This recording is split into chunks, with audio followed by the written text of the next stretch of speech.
Steven ബാർലറ്റിന്റെ the diary of a CEO എന്ന ബുക്കിലെ പ്രധാന ആശയങ്ങളിലേക്കൊരു ചെറിയൊരു എത്തിനോട്ടമാണിത്. യൂണിവേഴ്സിറ്റി ഡ്രോപ്പൌട്ടായി പിന്നീട് കോടീശ്വരനായി മാറിയ ആളാണ് സ്റ്റീവൻ ബാർലറ്റ്, അല്ലേ?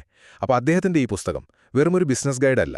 പുറമേ കാണുന്ന വിജയങ്ങൾക്കപ്പുറം നമ്മുടെ ഉള്ളിലെ പ്രശ്നങ്ങൾ പരിഹരിക്കുമ്പോഴേ യഥാർത്ഥ വിജയം കിട്ടൂവെന്ന് ഓർമ്മിപ്പിക്കുന്ന ഒരു ലൈഫ് മാനുവൽ പോലൊന്നാണിത്.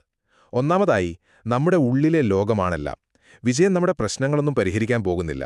സത്യം പറഞ്ഞാൽ അത് ചിലപ്പോൾ ആ പ്രശ്നങ്ങളെ ഒന്നുകൂടെ വലുതാക്കി കാണിച്ചെന്നിരിക്കും. ഇതിലെ പ്രധാന ആശയം ഇതാണ്: നിങ്ങൾ എന്തർഹിക്കുന്നു എന്ന് വിശ്വസിക്കുന്നുവോ അതുതന്നെയായിരിക്കും നിങ്ങളുടെ ജീവിതം. അതുകൊണ്ട് ഒരു ബിസിനസ് കെട്ടിപ്പടുത്തുന്നതിന് മുൻപ് ആദ്യം നിങ്ങളെ തന്നെ കെട്ടിപ്പടുത്തുക. രണ്ടാമതായി, വേദനയെയും ബലഹീനതയെയും നമ്മുടെ ശക്തിയാക്കി മാറ്റുക.